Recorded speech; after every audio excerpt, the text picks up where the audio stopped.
everybody, and welcome to everybody's favorite youth baseball podcast, Clearing the Bases, featuring Coach Jimmy, Phil, and Jerry. I'm David Friedman, and I want to thank you for coming along this journey with us today. Hey, how we doing today, Coach? Doing good, Dave. I'm excited about this interview. We're going to talk today with a high school coach, but this is no ordinary high school coach. Yeah, we have a great guest on our program today. We are fortunate enough to have with us Mr. Butch Chaffin. He is the head coach of Cookeville High School in Tennessee. He's been there. We're coming up on his 36th year, and we're very excited to have him with us today. Butch, how we doing? I couldn't be better. I'm so proud to be with you guys. Oh, we really, really appreciate it. Our audience has been growing by the show, and we've been bringing our own little version of youth baseball knowledge and insider talk for about half a year now, and it's been going really great. So really, happy to have you aboard. I'm happy to be here. Great. So let's talk a little bit about your background. I know Jimmy, you had done some research into this. Oh, you're kidding? I've been following Coach for a very long time. Not much research was needed. I knew a lot. The one thing that I want to start the show with is, I know you were born in California, and then you moved to Tennessee. Correct. And from everything that I could gather from Twitter, from following you, are you a Yankee fan? I am a huge Yankee fan. So how did that happen? I mean, if you think you're from California, maybe the Dodgers, the Giants. Well, my father was a Dodger fan. My whole family, they're Dodger fans. And actually, my dad was a Tiger fan. I don't know why. And we had Dodger season tickets, and this is like late 60s, early 70s. And they upped the season ticket price like $5 a seat. And my dad got so mad, we became Angel fans. And that was back when nobody went to Angel games. Jim Fregosi was the shortstop. They would hit foul balls and nobody would go get them. And it was awesome because I'd go home every game with like 3 foul balls. And I was running all over the Big A back then. But a guy named Bob Lemon, he's from Signal Hill, California, which is really close to Long Beach. And he and my father were friends. So he's kind of like my godfather. Okay. And for those that don't know, Bob Lemon was the guy that pretty much took over every time Billy Martin got fired. So, it was pretty cool. I would tell everybody my godfather's the manager of the Yankees. So it was just a natural progression.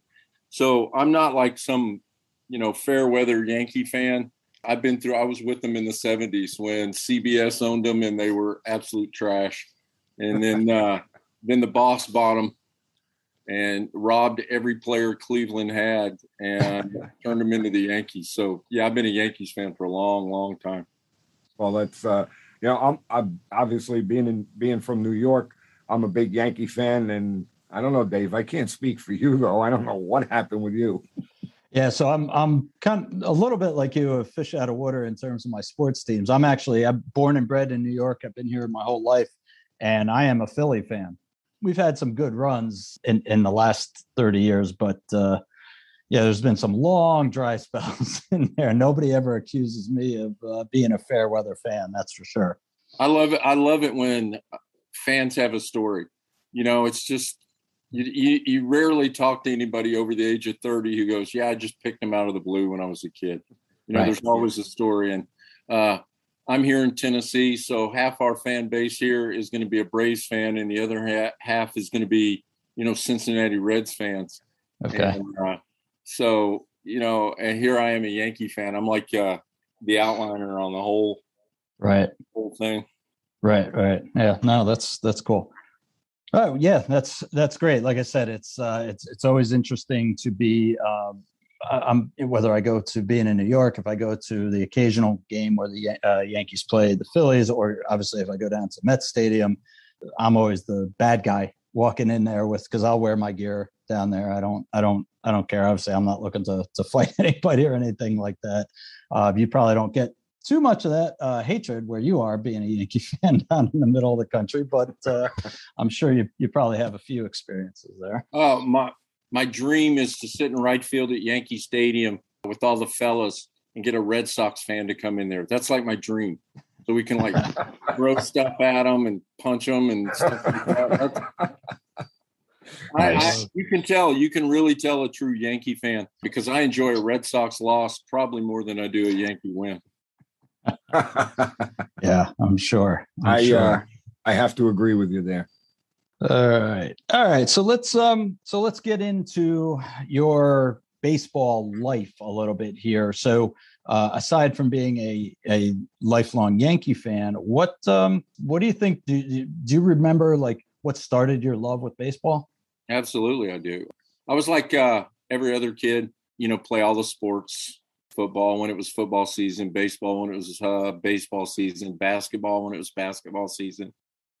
I was kind of tall in elementary school, so I thought basketball was going to be my way, and then I got into a basketball practice and absolutely despised it. And I'm probably like the best fifth string quarterback in the history of football. I played because my friends played, and I wanted to be around them. So I'd go through like 2-a-days with them and just sweat, but really didn't do anything. Because, when you're number 12, you don't get hit on a lot and you don't do a lot of practice and you don't get the reps. But I can remember at an early age, my father was a warrior and a petroleum engineer, and he was always out of the country for something. And I think my mom wanted me to be around strong male figures. And I have 2 older sisters. My cousins are all female. I'm like the only boy in the entire group. And she wanted me to have like male role models. So I can remember my mother saying, taking me to Little League signups. And they were like, well, he has to try out. And she goes, well, he'll try out, but I want him on.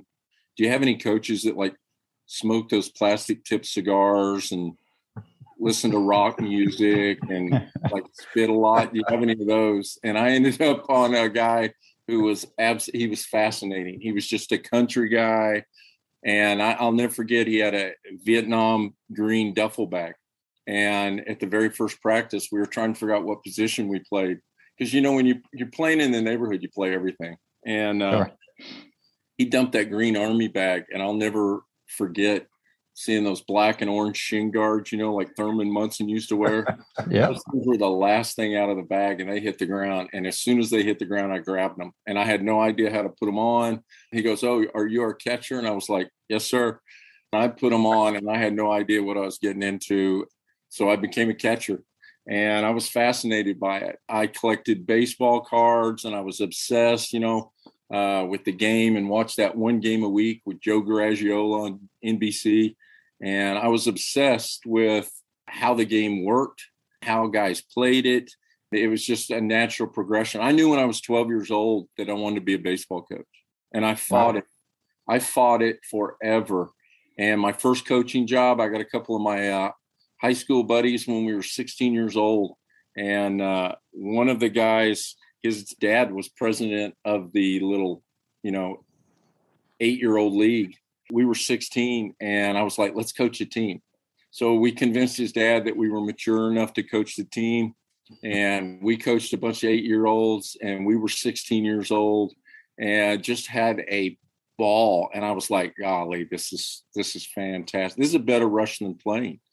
It was just a natural progression. I went to college, and I picked colleges by the coach, not by how much playing time I was going to get or scholarship. I picked colleges based on if I could learn something from the coach to be a coach. And that's interesting. Yeah. I was very fortunate. I went to junior college. I had 29 on the ACT. My father almost killed me when I said I want to go to junior college and play baseball. And I was going to be an engineer, but that's what I just told everybody. So I go and I play for one junior college who had a fantastic coach, and he taught me how to take notes. He taught me, X's and O's. And then I went to transfer to another junior college because that junior college dropped their program, and I was on the front end of a JUCO dynasty at Walters State Community College. That coach there taught me about like caring for players and really being into it. And after I got done with junior college, I transferred to Tennessee Tech, which is here in Cookeville, and played for another coach that he had an assistant coach that was part-time. His Division I, So he pretty much let me coach in practice, and it was phenomenal. And I got out, I became an assistant high school coach. I became a head coach for 5 years. I had an opportunity to be an assistant coach in college for 4 years. I scouted with the Royals special assignment for 3 years and, answered to Allard Baird and George Brett. Those are the only two guys. I scouted scouts for 3 years. So I learned, from that perspective. And it's a blessing because my whole life I was a catcher, corner, infielder. I go to my first junior college. I'm a catcher, but I learn about pitching. I get to my second junior college. Our catcher and our first baseman are junior college All-Americans. And the coach says, man, I love you. I want you to play. So he turned me into a Kent Tekulve, Dan Quisenberry type reliever.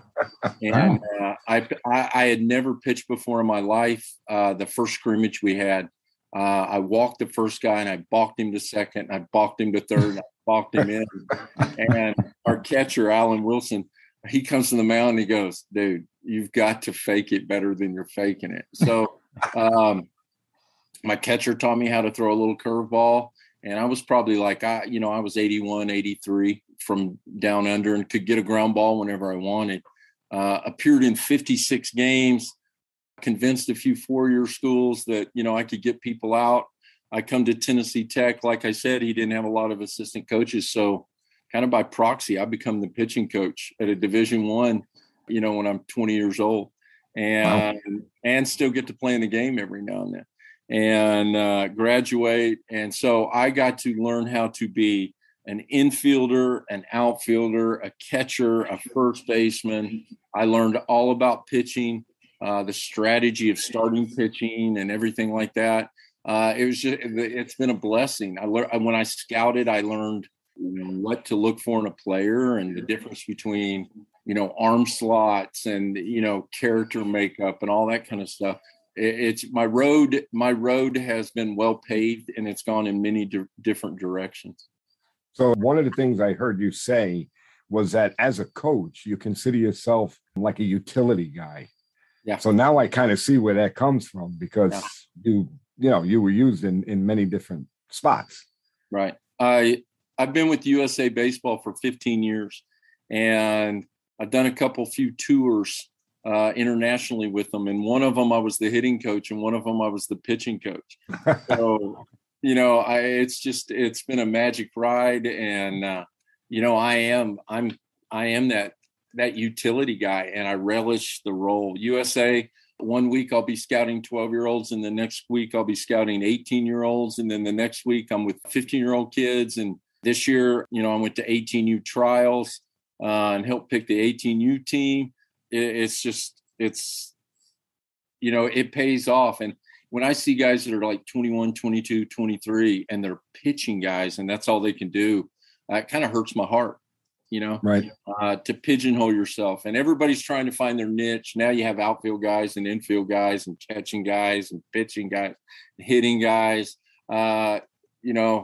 I'm that guy when you go to the convention and all the pitching guys only listen to pitching guy. I have to listen to everybody because I'm the utility guy. So, well, that actually hit home with me because it made me realize that, as a high school coach and a travel ball coach, I'm the same way. I'm a utility guy. I have to work with the pitchers, the catchers, the hitters, everybody. So it really hit home. Well, yeah, having that kind of exclusivity of somebody being only a pitching coach or a catching coach or what have you, that's all well and good if you have 5 coaches. But I don't know how many, I know none of the teams that Jimmy or I are involved with, we don't have that kind of luxury. So we have to be able to be at least competent, if not excel at pretty much everything. Right. Right. And that's the beauty of high school and youth coaching. I've done a lot of really good stuff with a lot of really good players, and I coached in college and the recruiting and all that I've done all that. And I love being a high school baseball coach. They come in, I'm at a public school. So whatever walks through the door, I got to make a quick decision on, where's this guy going to be? I got to squint my eyes and go, probably if this guy can put on 15, 20 pounds, can he play for us as a junior? And, it's just, they're clay. They come in, you got to mold them, and then you got to go out and compete with them. And if you're not any good, you can't go, well, I have bad players. If you're not any good, if we're not good, it's my fault. So we spend a lot of time really, with that development piece everybody talks about. So you actually answered my next question, because I was going to ask you, with somebody with your experience and your background, you could pretty much coach wherever you want. And you kind of just answered why you stay at the high school level. I love the high school level. And don't get me wrong, in my little coaching circle, which I have a fabulous little coaching circle we started about 3 years ago, and we talk pretty much every day. We have college guys in this thing. We have unbelievable. We have national champions, and my little Nekton group, that's what we call ourselves. We talk every day, and it's from all walks of life from all over the United States. They're always, the college guys are like, you guys, you could coach college in a heartbeat, and all that kind of stuff. And I've done that, and it's thrilling because college guys, you can go out and get what you want. But I'm telling you, and the people laugh at me. They literally go, you're absolutely crazy. And I go, well, it might be.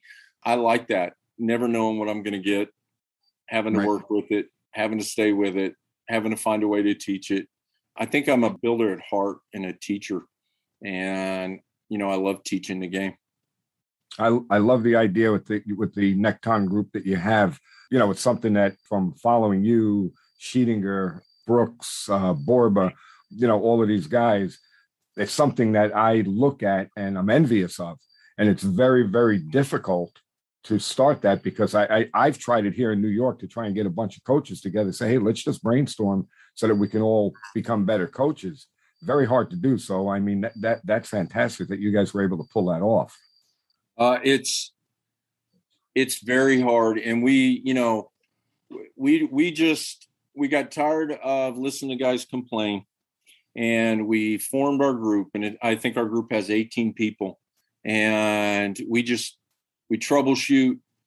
We usually have like a daily question. We'll have like a 2-day, how do you handle this situation? Here's the situation.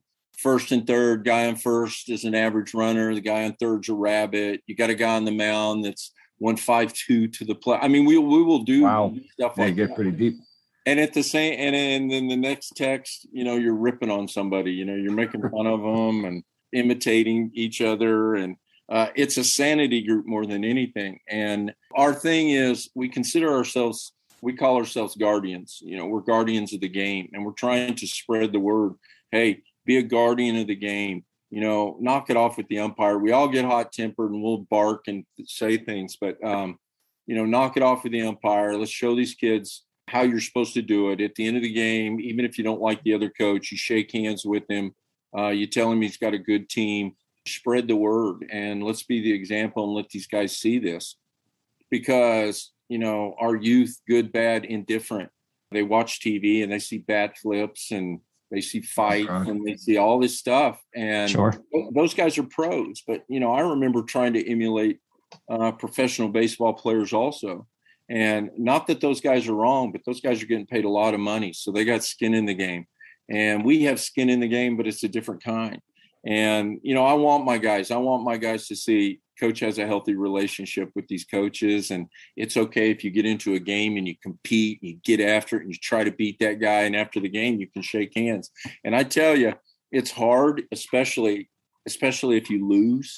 But I try to do that. I try to not bark at umpires. And my team, I won't allow my team to do it. And if anybody's going to talk to an umpire, it's going to be me. And I know how to do it. And I tell them I'm a professional at talking to the umpires. I can walk it all the way up to the line. I can ask questions, but you're not going to see me disrespect them. And, I will walk all the way out to them and get right up against their ear and tell them what I think. And because nobody has any idea what we're talking about, I'm not showing them up. Now, my team knows I'm getting after the guy. If I put my hands in my back pocket, I'm probably getting after that umpire. You start flailing your arms around, you're going to be short for that game. I've had one ejection as a head coach. In 36 years, I've had one ejection as a head coach. And the poor kid, I feel sorry for him.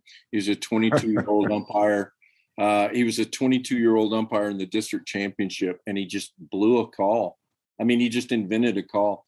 And it was for the third out. And as I'm walking across, I'm like, you just made something up. The game's been around for 125 years and you just made something up. And he didn't know what to do. So he said, Coach, that's enough. Not another word. And I was like, you got to be better. And I turned my back and was walking to the dugout and was about 10 feet away. And I was looking in the dugout, and my defensive coach, his eyes got really big. And I was like, he just threw me out, didn't he? And he was like, he started shaking his head, yes. And I turned and I went, you just threw me out. And he said, Coach, get in the dugout. And I had to leave. So that was my ejection. I live by the same principle. As a matter of fact, trying to think when it was maybe last year before, I wrote an article for Inside Pitch magazine that was published about umpires and how we need to respect them. I don't know if you saw it or not. Yeah, I read it. Absolutely, I did. Oh, you did? Great. Yes, Thank sir. you. It was very well written. And I can't say that's always been the case. You know, my place for a long time was, you know, my park, umpires didn't want to come there. And part of it was they knew I knew the rules better than they did, and I was going to get after them. And I was looking for an edge, and I thought, man, I'm going to stick up for my guys. And I've really kind of changed my act, because I was like, what are you doing, man? It's high school baseball. What are you doing? Yeah, well, it also can't hurt to be on a friendlier, friendlier tone with the umpires to start off with as well. That can't hurt you in the long run. No, but you remember I was a Yankees fan, so I thought I had to be Billy Martin. I'm being serious. I thought, man, if you get after them, it makes them better. And one summer I was like, I wonder what it's like to umpire. So I umpired American Legion and was like, good gosh, what am I doing to these guys? Yeah, that'll change your perspective real quick when you get on the other side of the diamond like that. Absolutely. No, that's fantastic. You know, with what I have done as far as my coaching experiences have been with more younger kids. Mm-hmm. So I haven't had too much of that of having to keep my kids under control, because mm-hmm. they have been. This past year I did go into JV, and even with that we had a good group of kids, and our program chief, our head coach of our varsity, he runs a pretty tight ship on that, and these kids all know he's the one. You know, he's the one that'll take care of it, not you. You sit there and do your job. Right. And that's the way it's got to be. I mean, that's why you're the chief. That's why you're the head coach. Now, with that said, we probably have more fun than most high school teams. We do stuff. We're loud and obnoxious, but it's never directed at the other team. But they have fun. And what I found out is, if they're yelling "hum babe" out of the dugout, then you have to watch the game to know what to say. So I've heard other coaches go, how do you get your team to watch the game? I'm always going, hey, watch the game. Well, if my guys are hum-babing out of the dugout, they have to pay attention to the game. And we'll do stuff. I mean, we have last year we have to introduce this to them, because they think, you know, I'm this hardcore drill instructor kind of guy. So sometimes they don't know how to take me. And last year I appointed my pitching coach. We appointed him Captain Fun. So I had no idea what they were going to do half the time. The handshakes in the dugout and all that. So my little DH, he hits an absolute bomb off this guy. And he's coming around third. And, you know, COVID, we changed up how we did it. Most guys, you know, you touch hands or you slap hands. So ours was, if a guy hit a home run, as soon as he stepped off of third base for the home run, he'd throw up like a salute, and I'd salute him back. And I'd kind of, you know, just keep walking toward the outfield, and he'd keep going. And I turned around, and they had brought out like a small basketball hoop with a rubber ball. And one guy held it up, and they're right in front of the dugout, like he's going into the dugout. And everybody's standing there, and somebody gave him a lob, and he catches the thing and just tomahawk jams this dunk. And I was like, oh my gosh, what have we done? And I remember I went over and I was like, what are we doing now? And my pitching coach, he said, you said make it fun. So they wanted a basketball goal. So I bought them a basketball goal. And thank goodness they ended up breaking it. And they went to a bell. They had like a cowbell. Every time somebody scored, they'd ring the cowbell or something. But yeah, we have fun, but you know, there's a right way to do it. We're not going to bat flip on you. We're not going to We're not going to show you up. We're not going to yell things at your team. And, my team knows how I feel about that. You're faceless. The enemy is faceless to us. You're providing an opponent so we can measure if what we're doing in practice is correct. And the other team's not even there. And, we're not getting in your dugout. And if you get in ours, that's your problem. But, I don't hear the other dugout. I do, but I don't acknowledge it. My team doesn't hear the other dugout. We don't acknowledge it. You're just faceless to us.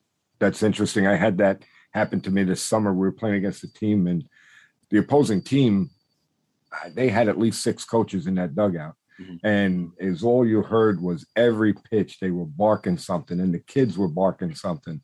And my boys started to go back, and I turned around and I said, and I think I got this from you. I said, we live in our dugout, not theirs. We do what we know is right.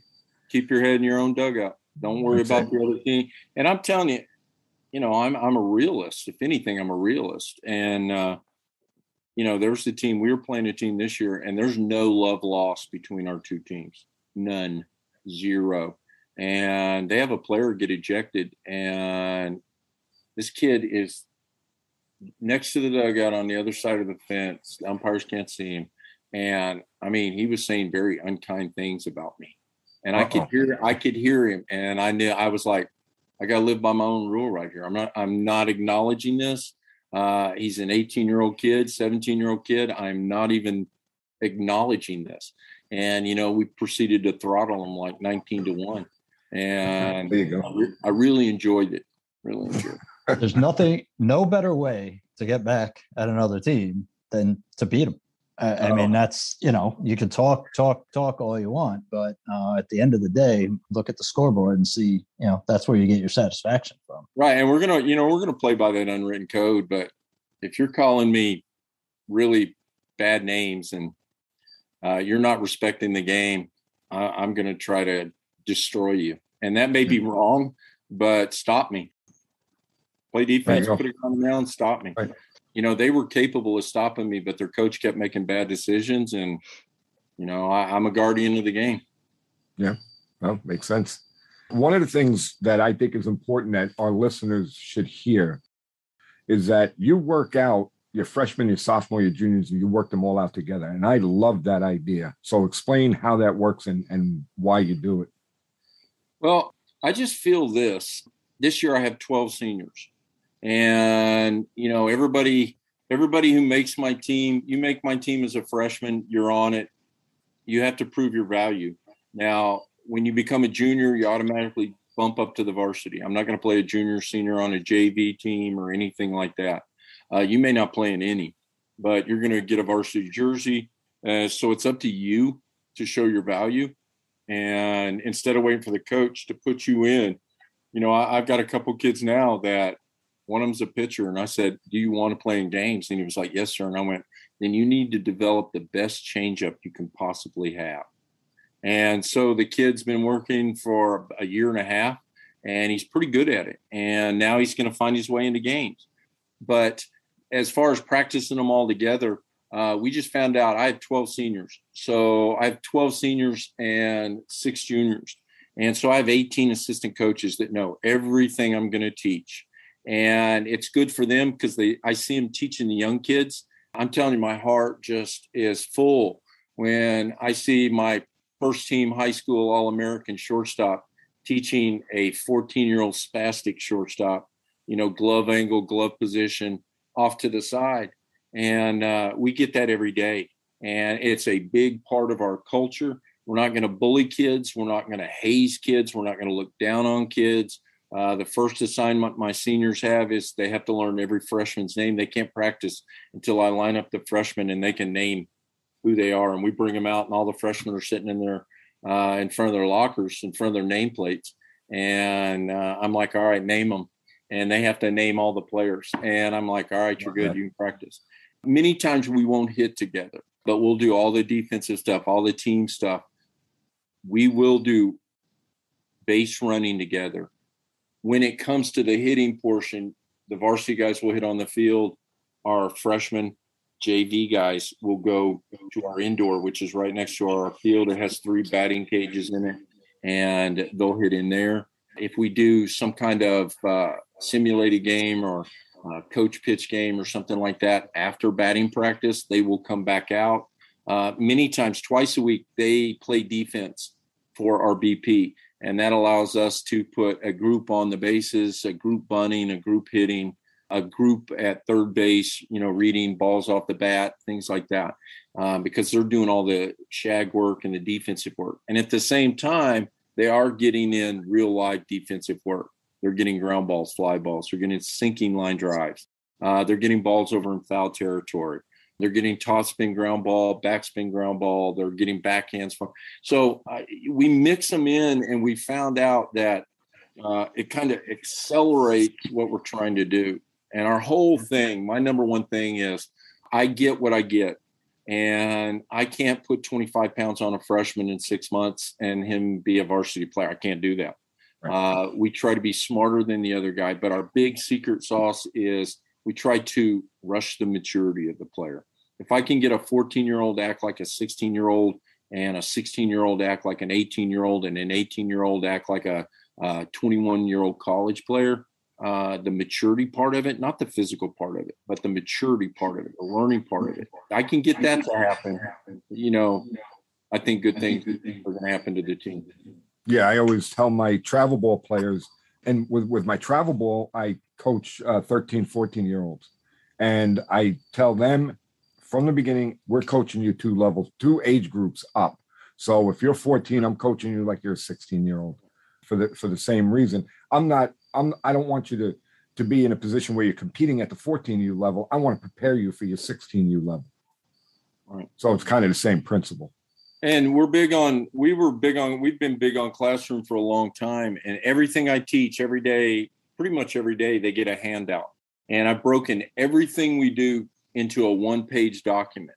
So every day I go into the locker room and we may be working on dirt ball reads. It's a one-page document with all the key points and the bullet points. And I give them the bullet points and I go, okay, this is what you're looking for today. We're reading catcher's knees, and we go out and we work on that. And they have a one-page document. So by the end of the year, they have a notebook, a 3-week binder that's full of stuff that they get to take with them. And, I've been coaching long enough now that I've turned out some of the best little league and youth coaches in our area. And they tell me we use that binder. And now I'm starting to get a lot of kids that I'll go, okay, this is how we do our lead at first. And this year I had a kid go, I think I know this. And I'm like, all right, show me. And he did it perfect. And I went, do it just like that. And come to find out he had played for a kid that I coached probably about 15 years ago. So I've broken everything we do into a one-page document. So I want them to see it. I want them to hear it. I want them to feel it. We're trying to, because we're accelerating maturity. And, it's working for us because we're getting some wins against teams we shouldn't win against. I rarely get a big arm, like rarely. Every now and then we'll get a guy. I think the whole time I've been at Cookeville High School, we've had 3 kids touch 90, not pitch in the 90s, but touch 90. Touch it. So we're having to win with like 81, 83. A big arm for us is going to be 85, 86. My shortstop, who's really good, he can touch 90, 91 with a power slider. So, but it burns down after about 30 pitches because he's, my shortstop, and he'll come in and close games. But really, you're not much different than any other high school, really. Getting guys that are pitching in the 90s is rare for almost any high school. Right. And, we have a team in our league that they have a Vanderbilt signee and a Tennessee signee, and they can go 90, 91, 92. I can't go, hey, you got really good arms. I can't compete with you today. We have to figure out, right. We have to figure out how to beat those guys. So one of the stories that I love that you tell is when you face David Price. We faced David Price, and he struck us out 21 times, and my guys were getting giddy. Because, they were fouling off a couple of pitches and it was really cold that night, and every scout in America was there. There were cross checkers there. There were 3 assistant GMs And they called me. One of the GMs, assistant GMs, called me and he's like, "Butch, don't cancel this game." And I went, "Have you lost your mind? It's 28 degrees out here." And he's like, "Don't cancel this game." So we didn't cancel the game. They all showed up. It looked like a war zone the first pitch of the game because all those radar guns went up. And he took us down. He had an immaculate inning the first 2 innings. He threw 9 pitches and 9 pitches. And my guys were swinging and they were ready for it, but we never see that.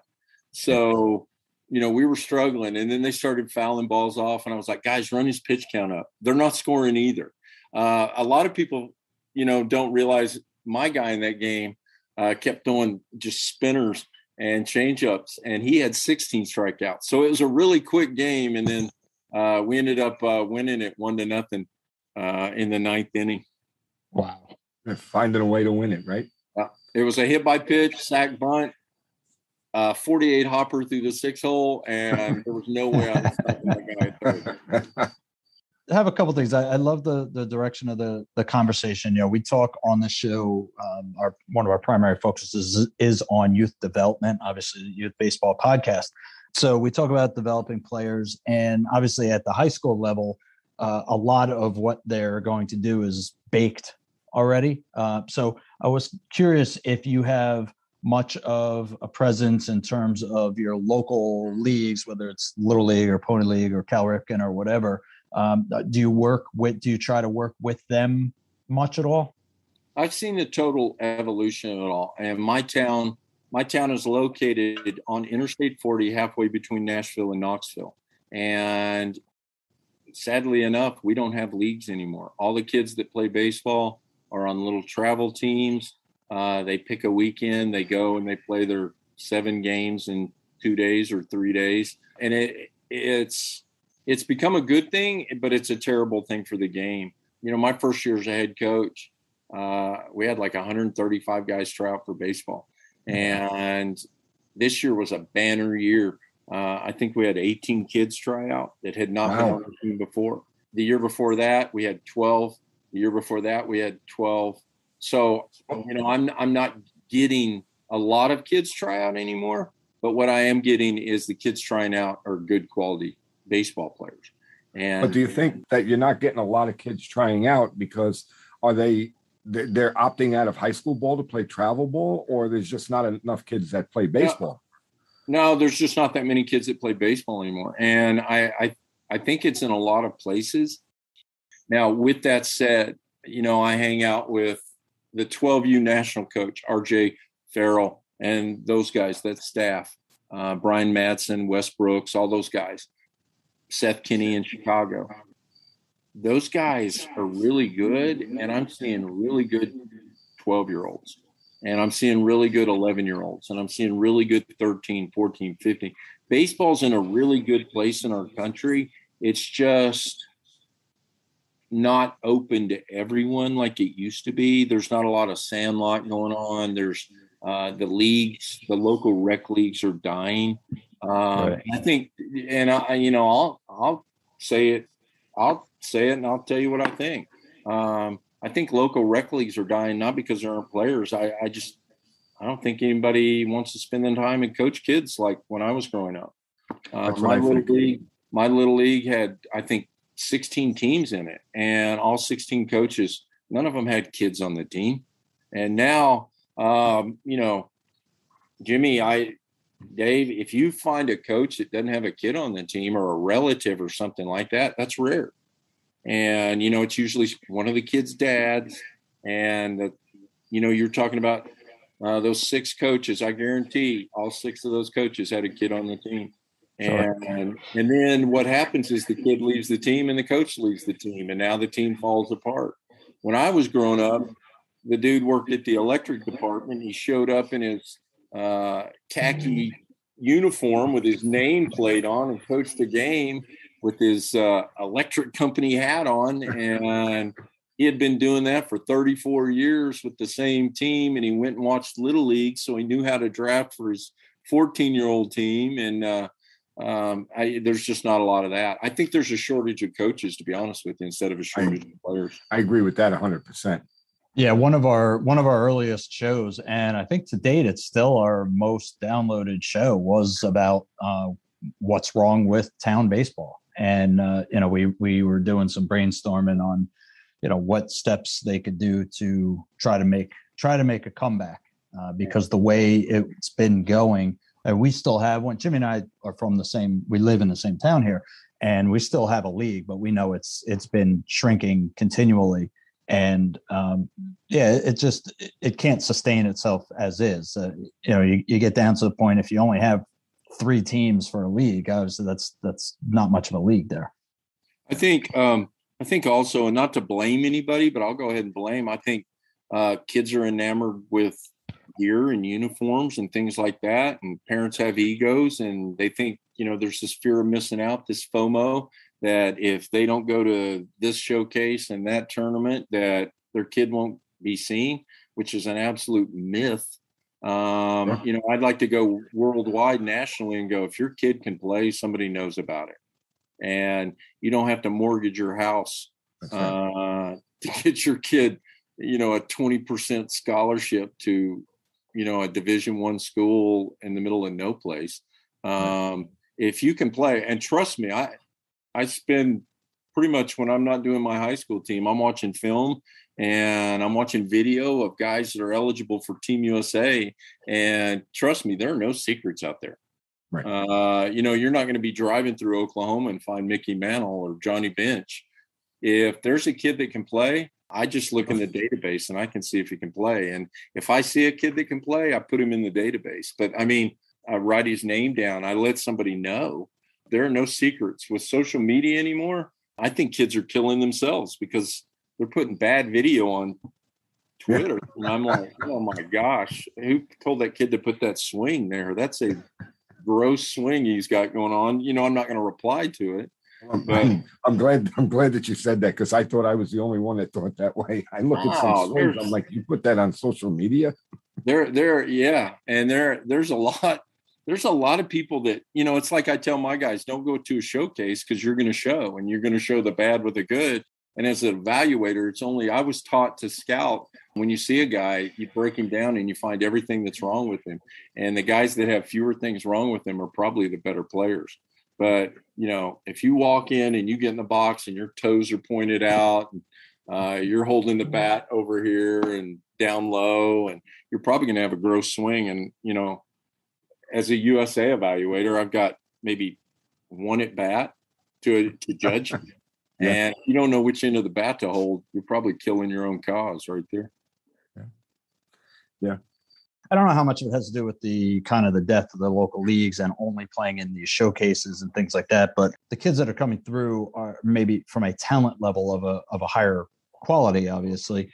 But I think we do lose out on those more well-rounded kids, because the kids that are only doing the travel in their showcases, they're probably getting pigeonholed very quickly into a certain position and certain things. And it's something that I had been drilled into me years and years ago. He was an old scout, and he would just drill into our heads about strengthening your weaknesses. And it just seems like, from what I see, so many kids, and I'm guessing therefore the coaches that they've had before I've seen them, they're just strengthening strengths. And like I said, it just seems to be coming into just less well-rounded kids, where you don't have a kid like you talk about your career where, I could catch, I could play third, I could play outfield, I could play first if I had to, type of thing. And that seems like we're losing some of that. And I agree with you. And that's this year, the 18U team may be the most athletic team that I've ever been a part of. All the infielders could play every position. And we are literally just messing with kids who've never been anything but a shortstop. And we're throwing them a first baseman's mitt and going, go play first base. And they go over there and they play it like that's what they play. Because elite athletes, you find out elite athletes pay attention. And if you're a shortstop and you've thrown thousands of balls at the first baseman and you don't know what the first baseman does, elite athletes, they watch the first baseman catch the ball and they study it. And, so there's a lot of that. Yeah. That's for the Team USA team you're speaking of, right? Not your high school team. Right. But I do the same thing. I think I'll have a 20-man roster, and I want my infielders to be able to play all over the place. If you're a third baseman, you're going to learn how to play first base. If you're a shortstop, you're going to learn how to play second base. Chances are, if you're a second baseman, you're going to know how to play third base. And we will put a backup second baseman, shortstop. We'll put a backup shortstop or second baseman. We'll put him at first base late in the game and get that extra, defense. We did it all last year. I had a kid last year that I didn't even have to tell him. He just knew last 2 innings I'm playing first base. And if he had not pitched in the game, he just would put himself in. And, I would look at the lineup card and tell the umpire, hey, 17's at first base, 17 for 24 now. And, but I like that. I like all my outfielders to be able to play all the outfield spots, even though left field is like night and day from right field because the way the ball hooks and slices. And that's tough. And I think a lot of coaches don't realize that, left field and right field are extremely different positions. And, so I won't just throw that at a kid. I'll go, hey, go take some balls in right field in BP so you can get used to that. I would never throw a kid in right field if he's always been a left fielder. That wouldn't be fair to the kid, and then you get mad if they can't make a catch because they've never seen that slice on the ball before. So I'm gonna switch things up here a little bit because again, another thing that I've heard you say that has impacted me quite a bit is that you love all your players. So I heard you say that several years ago and I adopted it. And I'll be honest with you, it was hard at first to tell my players, I love you guys. But now that I've been doing it for several years, it rolls right off my tongue because first of all, I really mean it. I really do love all my players. But it's something that I learned from you. Elaborate on that a little bit. Well, I mean, it's like all coaches. I think, golly, you'll see some coaches and they're just angry. And I have to explain to my team because, so this is terrible, but I think some of the players come to me and they suffer from like coach abuse. But I have to convince them, hey, look, we're wearing the same uniform. We're on the same team.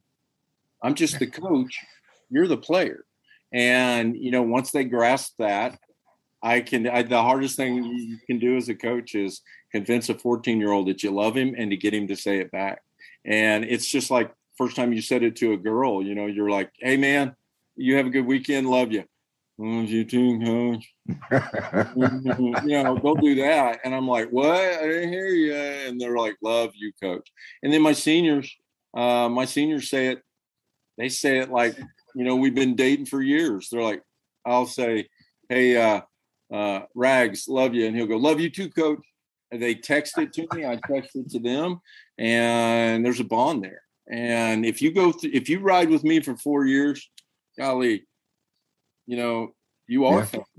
And that's not like cliche. I think it's another tool in our belt that, we have love. And when you explain to them what it is, and I'll be 100% honest with you.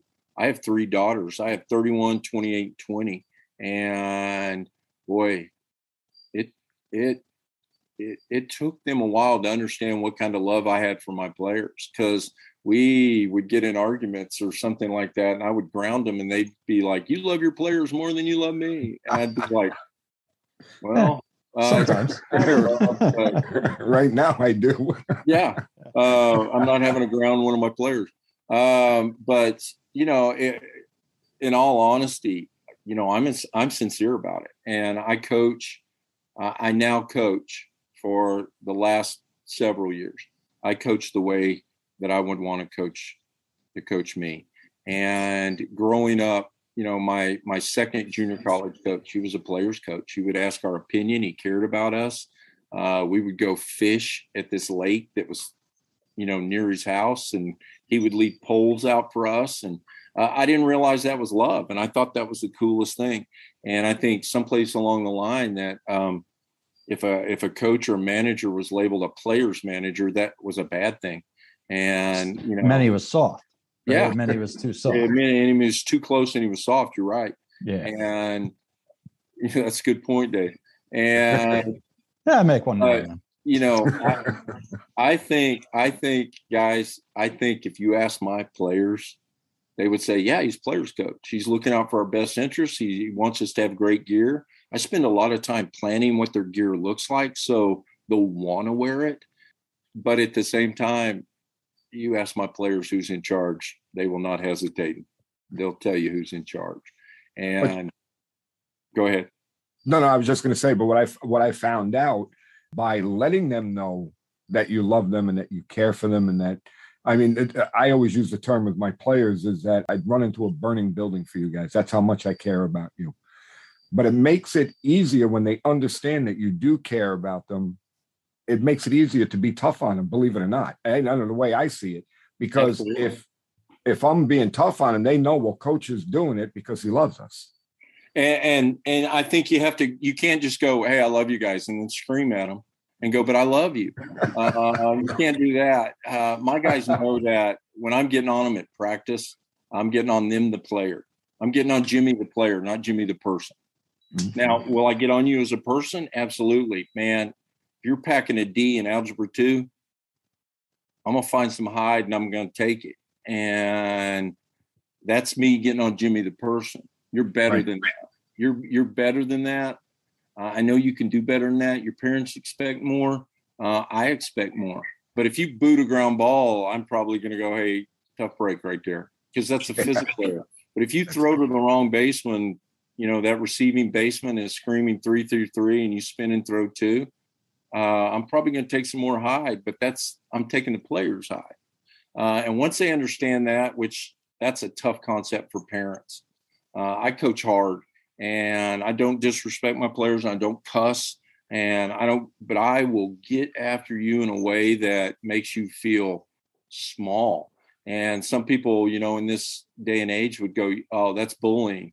Well, yeah, I'm bullying a bad attitude. I'm culling you. I know what your potential is, and I want you to be better. And it's easy to be a good guy. It's easy to be a good guy. It's hard. You got to go out of your way, to be a jerk and do things wrong. So, the love piece, I think, guys, I think I show my players love because I come to practice, I come to games, and I'm prepared to coach it. My practice plans, they're not like, they don't read like, chemistry project or anything like that, but we get a lot done in practice. And when we go to the game, man, I've already thought out pretty much every move that's going to come up, and you're not going to fool me with anything that comes up. I'm prepared. And, the greatest compliment that I can get is my players will tell me this. We'll play a game and I'll do something in the game and I'll pull some strategy or something like that out of the hat, and it'll work. They'll literally pat me on the back and go, Coach, that was so cool. You're so smart. And I'm like, I'm not smart. I'm prepared.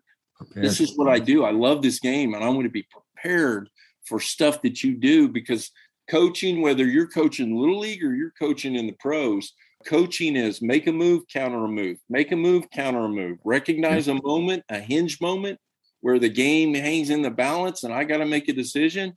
A lot of high school coaches, a lot of youth coaches, anybody could take the pitcher out after he's given up a home run, but can you take that pitcher out one pitch before he gives up the home run? That's coaching. That's coaching. And I get off on that. And if I have a bad game, I tell my guys, golly, guys, I had a bad game. And, in turn, when they have a bad game, they'll go, I stunk it up pretty bad tonight, Coach. I let you down. I was like, you didn't let me down. You just got to prepare more. Man, you'll see them in there early doing the early hitting or early bunting or something like that. It's about the preparation of it, As far as like you were saying about being prepared, and I forgot who it was. It was somebody in your group. I don't remember if it was Wes Brooks or somebody that said, the only time I'm nervous is when I'm not prepared. I don't remember who that was who said it, but it was probably Wes. That sounds like something Wes would say, but he's 100%. He's 100% correct. And, we all have that nightmare before the first game where something happens and we aren't ready for it. And I tell you, if I can get on my box again here for a second, if I hear be positive one more time, I'm punching somebody. Somebody's getting a throat punch. Because usually when people have to keep saying, hey, be positive, then they're doing something to cause people to be negative. This is how I look at that. Am I positive? Yeah. But after I'm prepared in a negative way. And Bobby Knight wrote a book called The Power of Negative Thinking. And only coaches understand this. When the mom's like, have fun, yelling from the stands, she doesn't understand, positive and negative. But Bobby Knight wrote a book, and it was called The Power of Negative Thinking. And coaches understand this because good coaches do this. Negative thinking is you think of everything that could go wrong, fix it in your mind before it happens. So when it happens, you're prepared for it. Makes a lot of sense. It makes a lot more sense than don't be prepared and just keep screaming, be positive. Have fun, be positive. Well, it's not fun, getting railed 20-0 or something like that. Right.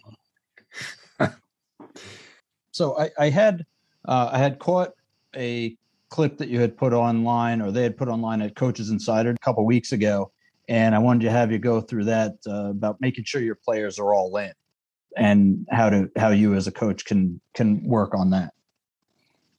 It's kind of all in. I don't think all your players are all in. There's never been a team that had 100% of players all in. They're all in at different degrees and levels, but I think you can get a majority of your team in. If you can get a big hunk of your team in, they're going to smother the other guy and surround him with love and circle him up, and he's not going to be a problem. When you're like 50-50 or 75-25 and 25% of the guys aren't in, you're not going to win a lot. You're going to struggle. And there are a few tricks you can use to get guys all in. Number one, like I said, I put you on my team. You have to figure out how to get in a game. If you can show any value whatsoever, I'm going to play you in a game. We will play teams that will put 35 guys in the dugout, play the same 9 guys in a 3-game series. Okay? I will have 20 guys on my varsity, and I'm trying to get 20 guys into the game. I'm trying to use pinch runners, bunters, defensive replacements. Last year, I used 7 pitchers in one game, and it wasn't like each guy got an inning. I was matching up lefties with lefties and righties with righties and submarine guy with I was using everybody. And I was using pinch runners and pinch hitters and courtesy runners and defensive replacements. If you want into the game, you got to show me value. And how fun would it be for a kid if he's on a team and he only gets to play when his team is either up big or getting kicked big? What are you teaching that kid? So, I want to put a pinch runner in for a kid when the game's on the line. I want him to feel that. So those guys that are coming off the bench, the plan is they're going to be starters. So I already want them in their mind to be, varsity ready. I want them to be adrenaline ready. I want them to be conference game ready. And I think if you do that, if you win, you want your guys in, you got to win. And I don't know if you got to be creative schedule. I'd like to meet this guy. And I know I'm about to make a lot of guys mad. But to be the best, you got to beat the best. Well, if you start out 0-25, you're going to have people getting out of the boat. And they're going to be leaving your program. And I think that's a false narrative. I think you play within your own species. If you're 13 playing against a bunch of 12-year-olds, you won't get better. But on the flip side of that, if you're 12 playing a bunch of 16-year-olds, you're going to get overwhelmed and probably quit the sport. So I'm gonna play my guys. If you're on my team, I'm going to play you. And I'm going to get you the best quality gear that we can get you. We're an Under Armour school. We're really not an Under Armour school, but my baseball team, we're an Under Armour program. All my guys, we get the same turfs. We get the same spikes. We get them good gear. Now we'll search the internet and we'll find bargains on shirts and, I think our screens for our shirts cost more than the shirts that we buy. And, all our shirts will have some kind of symbolic thing, the color, the screen on it. we try to give our kids a big league experience. We talk to them like big leaguers. Jimmy, if you're the starting second baseman and you've played 4 games in a row, but I want to see if Dave can play second base. The night before the game, just like in the big leagues, hey, Jimmy, I'm starting Dave tomorrow. You haven't done anything wrong. You're still the starter. I want to see if you can play second base. Yes, sir. And then I'll pinch hit you just to make sure you're getting at bat, staying sharp in the game. And Dave's going to be the second baseman that game. And then I'll go, hey, Dave, you look really good. Keep in mind, Jimmy's the starter there, but I really like what I saw. I'm going to move you in. I'm going to get you some more at bats. So we're trying to give them that. We're trying to communicate and talk to them like they're human beings, like they're big leaguers. And so we're gonna give them playing time as much as they deserve, as much as their value allows.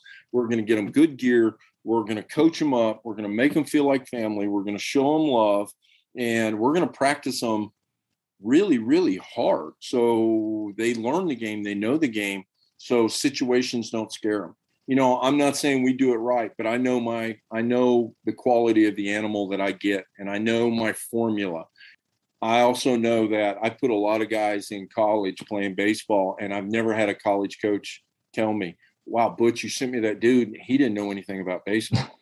Usually what I get is, Butch, you sent me that dude, and he taught me how you guys do first and third, and we're going to start doing that.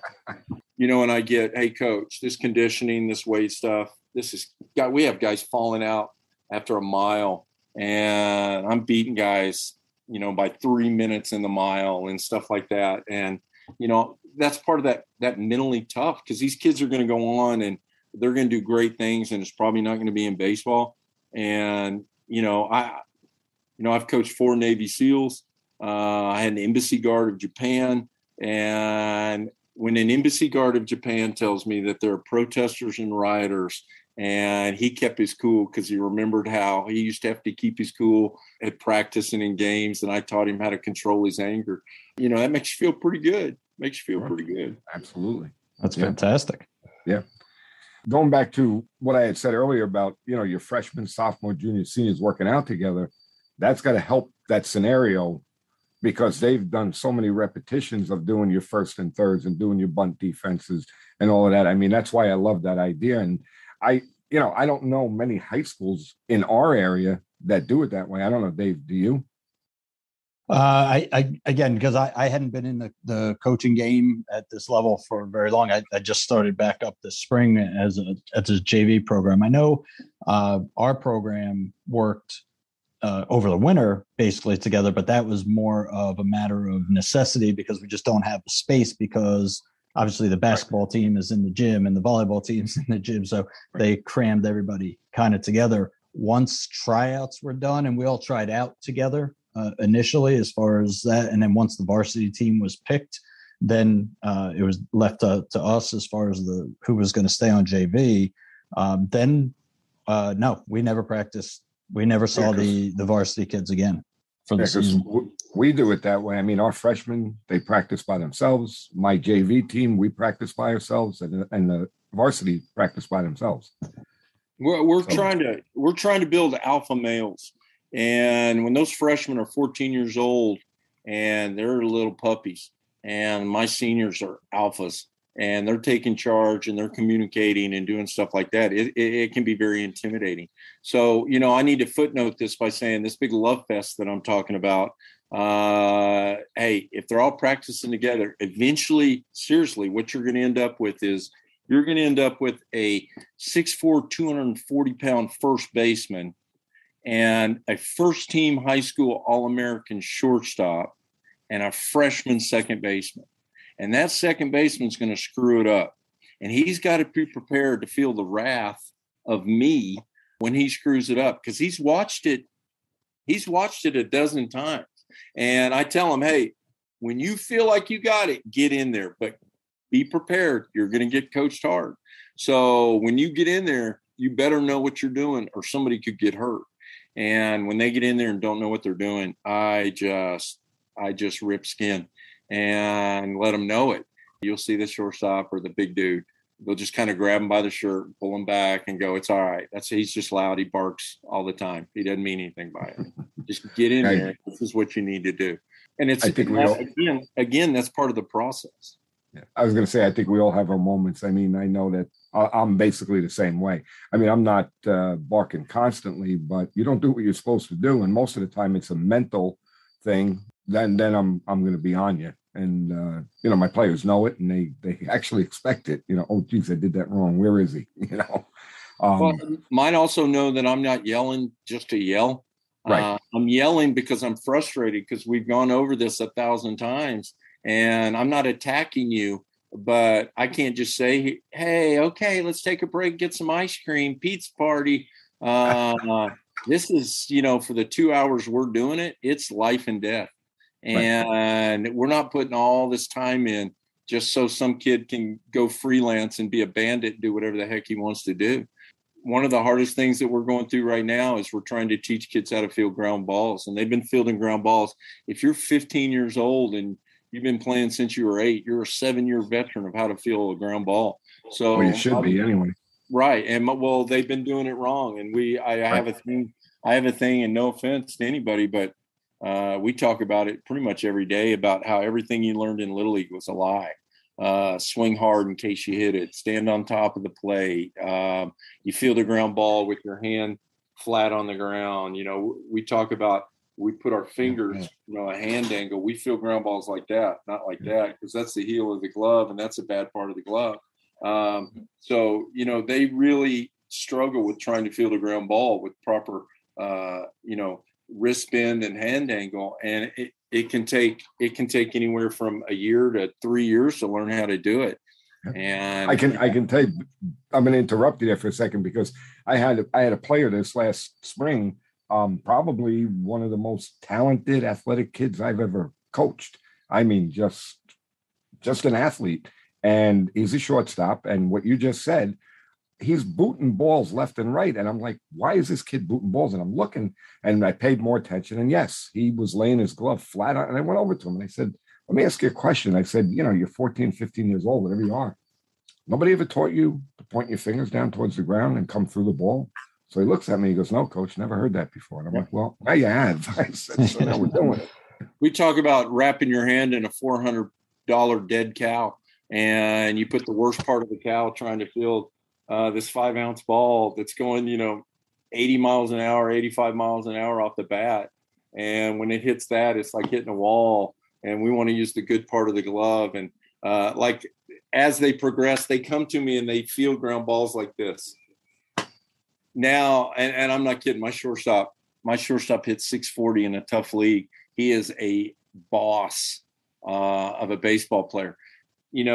They get to where they're putting their fingers in the ground and their hand gets over here, which is kind of what I want. But really elite guys put their pinky on the ground and they field balls with their hands like this. They don't field them. Little kids field them like that. And you go alligator hands and all that. Good infielders. My guys that start will eventually get to this. And we're not perfect, but by golly, we can field a ground ball because we do a lot of it. And I tell them, until you can master that, that glove, that hand angle, I can't play you, because things come really fast and you have to be able to do it really right. One of the things that I've heard you talk about, and I think that it would be great for our listeners to hear, is talk about Credo. Well, Credo, it's a Latin word, and it means to believe. Years ago, a long time ago, I was like every other coach, and I put really cool slogans, different slogans on the back. Good is not good when better is expected. I did a little Vin Scully when, and we'd have different things that we would say, and we would break down our huddle, and every year, every game, it was something different. And I felt like when it came to what we would hang our hat on, that we were like out in a boat in the middle of the Pacific Ocean, and we were just kind of going whichever way the wind took us. So I was like, man, I've got to find something. I got to find something we can hang our hat on. And I found this word, and the word was Credo. If you're Catholic, you've probably heard it in the Catholic Church. It was probably pronounced like Credo. And all it means is to believe. And so I took it, and I'm sure there are Catholic schools in America that's probably, on a wall at their school. But I took the word and I went, we're going to just saturate this word all over the place. It's on our locker room, on the outside of our locker room. It's huge. It's on our outfield fence. We put it on the back of all our hats. We put it on the back of shirts. We have our long sleeves we wear under a jersey. They have it on. I mean, we break down every huddle. 1, 2, 3, Credo. And it's a different kid every day. And all it means is this. It means to believe. Believe in what? Well, we're going to believe in the coaches. We're going to believe in the system. We're going to believe in each other. We're going to believe in the brotherhood. We're going to believe in it's not over till it's over. As long as we have breath in our body, we got a shot. As long as we have an out left on the board, we got a shot. And I'm telling you guys, it worked. And our guys, they don't give in. They don't give up. They don't lull. Will they throw away at bats? Yeah. Will they get overpowered, overwhelmed? Absolutely. But man, they will not give in because they really believe it. It's one of some games because when a lot of teams should have rolled over and given up and packed it in and, you know, gone down to McDonald's with their girlfriend or whatever, man, they were still fighting. And I was like, oh my gosh. And one of the first times it happened, I told my assistant coach, I said, look at the bench. They think we're going to win this game. And he goes, there's no way. And we score 4 with 2 outs in the 7th and win the game. And I'm like, holy cow, we just did that. And I'm like, Credo, Credo, Credo. I'm like a little kid. It's just, it's a belief, and we're a public school. So, you know, it's a Latin word. It's a church word. It means a belief in God, a belief in a higher power. You know, we've been doing it for years and hope nobody around here watches this podcast and figures that out and calls the ACLU or whatever. But, you know, it's our thing. It's just a belief system. So it's all over the place. We get made fun of. Other teams will make fun of it. But I've had other players on other teams go, God, that's so cool. I wish we had something like that. I wish we had consistency like that.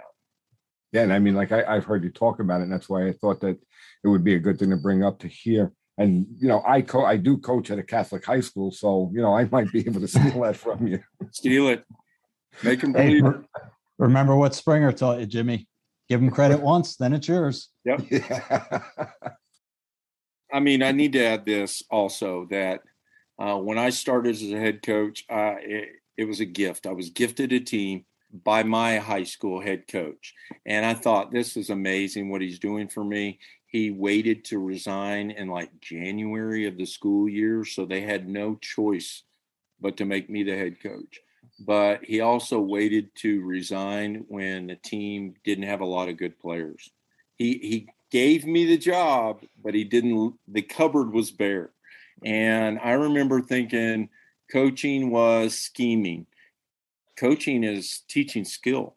I didn't know that. And I remember sitting on that bucket with no assistant coach, feeling really lonely and not knowing what to do, being attacked by parents and just being pushed around by parents because I didn't know how to handle that. You know, I remember thinking, I don't know if I can do this. I've wanted to do this my whole life, but I don't know if I can do this.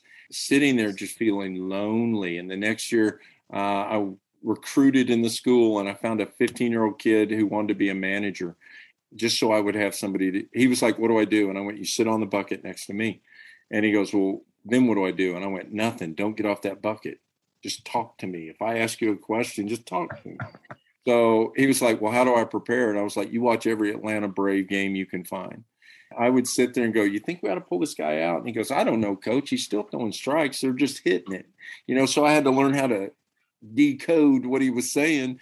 But, you know, I just remember feeling so lonely as a coach. And I thought, you know, if I do this for a long time, when I get near the end, I'm going to do everything I can to any coach anywhere that wants to know anything. I'm going to help every coach I can possibly have. And when I die, I want Sheets. Sheets is speaking at my funeral because he's such a good talker. I want him to go, you know, Butch, there was a lot of things wrong with Butch, but that dude left fingerprints about baseball all over the place.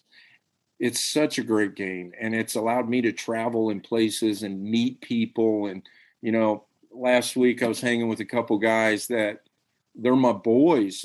Brad Penny was an MVP of a World Series, good friend.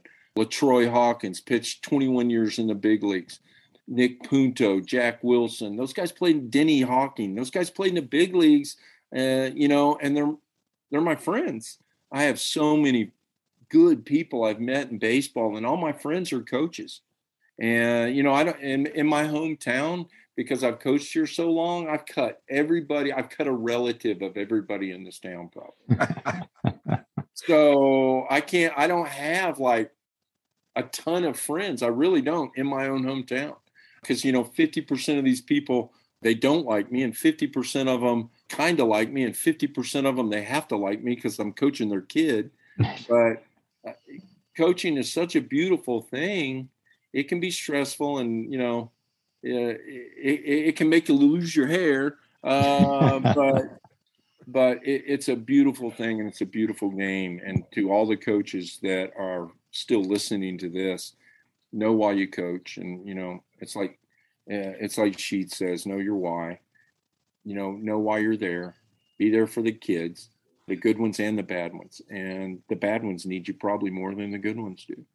Absolutely. I'm shocked at how many single parents I have in my program each year. I'm shocked at, we'll have a booster club meeting and I'll have 45 kids in my program and 120 people will show up because bonus moms and bonus dads and, stepdads and stepmoms will show up. I have a couple kids now, their stepmoms are more active in our program for their stepsons than their real moms are. And, it's really sad. And we have baseball points at every booster club meeting. We have baseball points and we have life points. Unfortunately, with COVID and things like that, our life point the other day was teenage depression. And I gave all the parents, here's what the symptoms look like. This is a real thing. We've identified this as a real thing.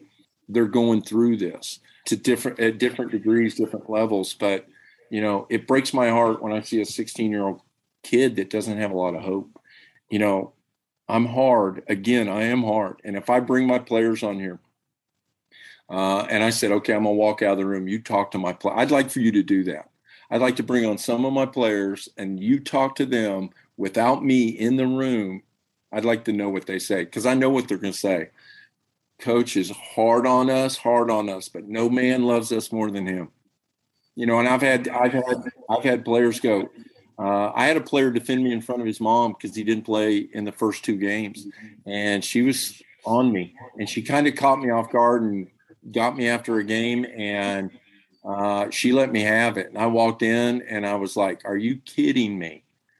All we've done for this kid? Are you kidding me?"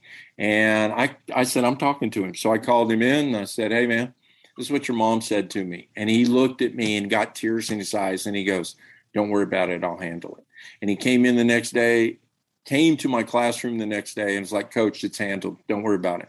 And I was like, "I'm curious, what'd you say?" And he goes, "You don't need to know, Coach. It's been handled." And I thought, oh my goodness, what has he done? Well, I have an assistant coach that's been with me forever, and my players absolutely love him. They see him as like their uncle, and they say everything to him. And he came in my room about 2 hours later, and he goes, "Oh my gosh, did you hear what he said to his mom?" And I went, "No, he wouldn't tell me." And he said, "Don't you say another word to Coach Chaffin. Coach Chaffin knows exactly what he's doing. He treats me better than my father treats me. He's bought me a glove. He's paid for my shoes.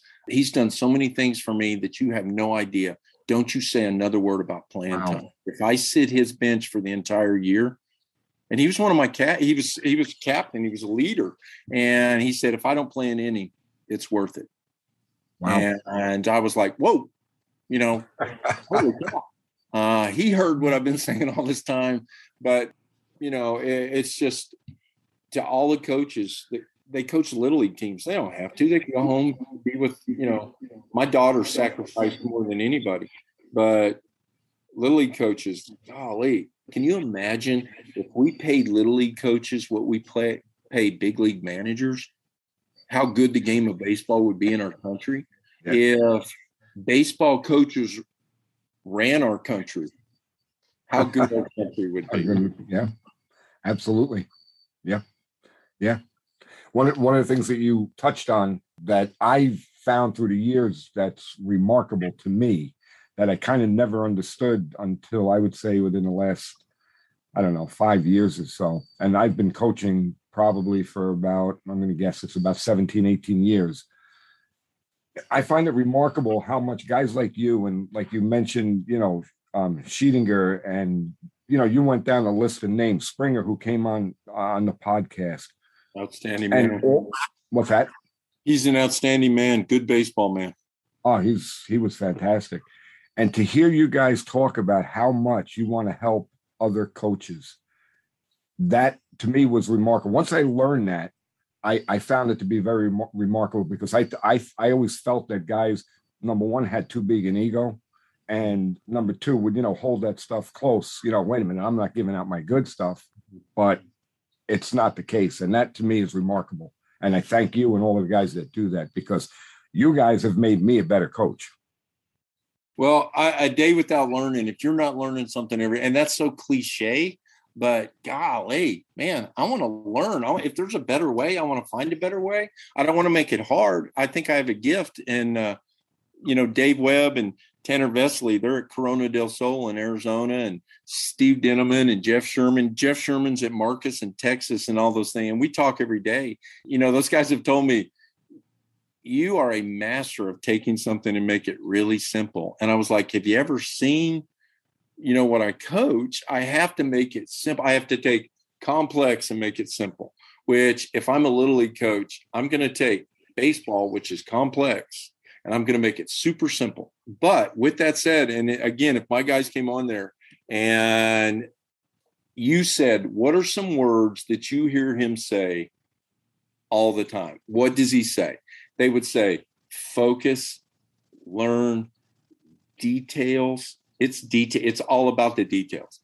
If you step on the wrong part of the bag, when we're running home to first, you're going to step on the front part of the bag, not the middle, not the back. And we did it the other day. They're running to first, and about the 15th guy steps right in the middle of the bag. And I go, nope, start over. Start it over. And they hate, nope, start over, because they know details. When you're on first base, you're going to take 3 steps. You're going to look in at the catcher. You're going to find the ball. And we will run sprints. And on the next to last sprint, there'll be a kid that doesn't look in. I'll go, nope, start over. And my guys, they know I'm waiting for them to go, oh, because if I hear a, oh, or anything like that, oh man, they light my fuse. We're going to be there another hour. So, and that's that toughness. Just do it right the first time. You don't have to do it over again. I'm a firm believer that it's all in the details. We teach the smallest details until we get them right, and then we can move from there. I had a kid. He was a really good player. He's probably second, third best player hitter-wise I've ever had. He went on to college. He was a freshman All-American. He was an All-American as a junior. He was a two-way guy, 25 home runs and had 23 saves. I mean, he was a legit player. And I really believe that he got his scholarship to his school. Their coach told me that they probably gave him too much as a freshman. They knew he was good, but they didn't realize, he was going to be that good. But they gave him a lot of money. And I was always like, if you didn't think he was that good, why'd you give him that big of a scholarship? Their coach goes, his shoes, Butch, his shoes. And I'm like, what? And he goes, every time we showed up to watch him play, his shoes were polished and shiny. All your guys' shoes were polished and shiny. And I went, well, yeah, it's a thing. That's what we do. We shine our shoes before a game. Yeah. Well, I went to the Citadel and I shined my shoes every day. And I saw his shoes, and it's the first thing I noticed. And I was like, I got to have that guy.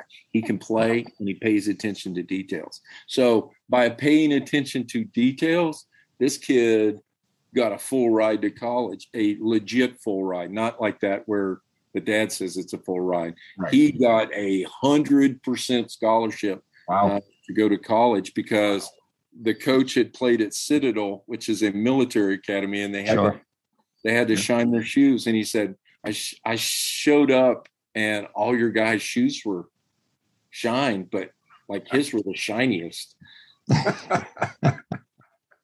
So can't thank you enough for spending this amount of time with us. This has been fantastic. I know that our listeners are going to be absolutely thrilled with this conversation, and they're going to be looking for more. So I know your Twitter handle at ButchBaseball29. That's at ButchBaseball29. Follow them there, guys, because this is just a wealth of information. I'll give you whatever I've got. I mean, if you have any question, and it's not like I know it all, but I got this one thing going for me is I'm old and been doing it a long time. And the assistant coach that's closest to me in age is 20 years younger than I am. So I'm around 14, 15, 16, 17-year-olds all day. My assistant coaches are young. I'm a classroom teacher with a full load. I teach 7 classes. I have 205 kids total. Every class probably has 35 or more kids in it. I do that, and then I go coach in the afternoon. I've got 3 daughters. I'm quite the dancer. I'm up on music. I really have this fear that the day that I quit coaching, the next day I'll die. I think my players and my students and my daughters, they keep me young. And my last year as a coach, I want to be a freshman coach or a JV coach for a good head coach. That's all about, developing guys and teaching guys. I have no ego. Coached in college. I've done the pro thing. You haven't lived until you've had George Brett cuss you out because you like the guy and he doesn't. I'm all about it. I'm all about the development of coaches as much as the development of the players. Oh, that's again, right up my alley. That was our first podcast that we did was about coaching coaches because it's got to be done. You holster your ego, and everybody's got an ego. And I think to be successful, you need to have an ego. But I think when I say, you got to have an ego, I think a lot of people here, let your ego help you win. My ego drives me to be prepared. I want to be so prepared that I'm cocky about my preparation. I'm not cocky about what we're about to do or our play. I'm cocky about my preparation. Am I smarter than you? I'm more prepared than you. I'm always looking for a better way. It's funny. Been in this game forever. And I've got one of my players in class and we get done. We got like 5 minutes left. And I go, hey, I've been thinking about a new way to signal in like first and third place. And I said, tell me what you think of this. And I showed him part of it. He was like, oh my gosh, that's awesome. Well, what about if you do this? And he like added a hand sign to it. And I was like, yeah. And then we could do this. And we're going back and forth like we're both like, 10 years old arguing about baseball cards. But, if you got a better way, I want to know it and I will humble myself. I get to hang out like I said, I get to hang out with some really smart guys. And I've got some really smart guys who are friends of mine. Adam Mosley at Hoover High School in Birmingham, Alabama. That dude's got a PhD in pitching. He's got a PhD. He's first of all, he's a boy genius. I mean, legit. He probably made like a 9,000 on the ACT test or something like that. But he's just a genius. And if I have a pitching question or a coaching question, I pick up the phone and I go, hey, Mose, this is what I got. And he told me one time, he goes, I'm 20 years younger than you. And I went, yeah, but you're like 9 billion points smarter than me. And I got to know this answer. Well, that's everybody in my coaching circle. And our thing is find a coaching circle. Start with 2 guys, build it to 3, invite a 4th, but you all have to be smart in a different way, but willing to get to the same end point. Right. And that's hard to find. That's very hard to find. It's very hard to find because you have to be willing to go, wow, I don't know a lot about this. Teach me. I do it all the time. We do it all the time. And I catch myself in my mind where really smart guys will go, I don't know how to do this. How do I do this? Right. And I'm like, in my head, I'm going, oh my gosh, he's the smartest guy I've ever been around. And he didn't know how to do it. And then I'll say something and he'll go, God, that's awesome. I'm going to do that. And I'm like, wait, I'm the dumb guy. Why are you guys listening to me? It's not going to work. And then they do it and it works. And I'm like, wow, that was pretty cool. And then I try it with my team and it doesn't work. And I'm like, well, different kind of athlete. I get it. Okay. Well, it's one of the things, one of many things that Jimmy and I talk about all the time is the ability to put your ego aside and look to learn. Absolutely. You know, I mean, we're not, like I said, we're not 16, 17-year-old kids with just a raw piece of clay here. You know, we're fully baked. We've been out in the world for a long time. Jimmy much longer than the rest of us, but in the way that, you know, we have to approach things with the idea that, hey, I'm open to new ideas. Show me what you got. Let's see if there's any logic there. Let's give it a shot. And if it doesn't work, then we move on to the next thing. But if it does, boom, now we're, you know, that's how we learn and that's how we grow. Right. Right. You know? And that's baseball. That's the beauty of the game. And, you know, I know this for a fact that I was at the coaches convention probably, 30 years ago. I was at the coaches convention before anybody knew what ABCA was, you know, and you get like 1,000 people show up and you see the same guys every year and you built relationships. And I'm not even kidding about that. And you would go and they'd have all the vendors with all their gear laying out. I remember one time we were standing there and we were talking about like infield play, turning double plays. And there was a booth behind me and they had gloves. And I turned to the guy and I went, hey, can I hold this glove for a minute? And he goes, yeah, coach, go ahead. So I picked it up and we're talking and we get done talking. And I see another guy 10 feet away that I know. And I go and I bro hug him and I still have the glove on. And I walk like 30 yards down the thing and go, oh my gosh, I've got this glove on. And I turn around and I take it back and I go, I'm so sorry. I'm so sorry. And he goes, no problem, no problem. He goes, hey, let me tell you something. He said, next week we got the football coaches coming in. He said, we can't leave anything out because they'll pick it up and carry it away. You leave a ball on the table, they'll carry it away. He said, we've never had a baseball coach take anything and mean it.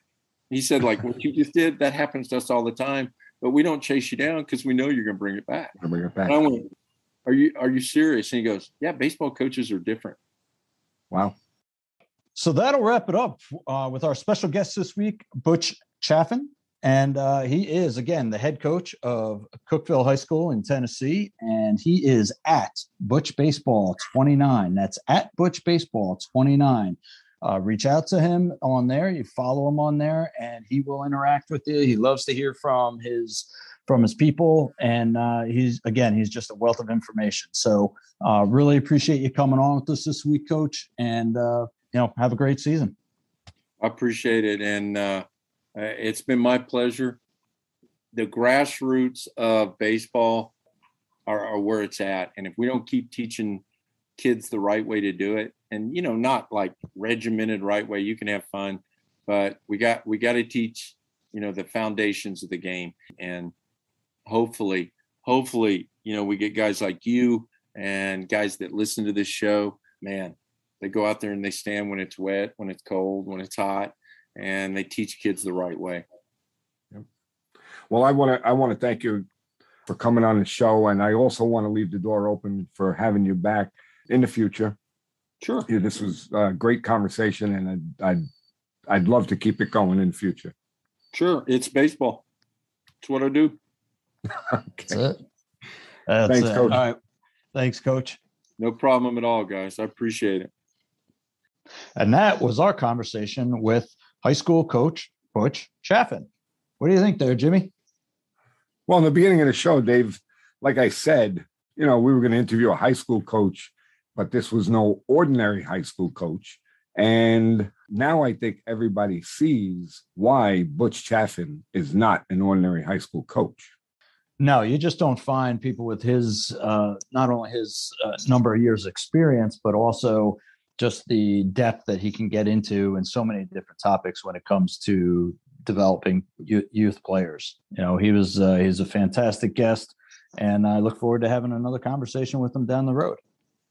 I agree.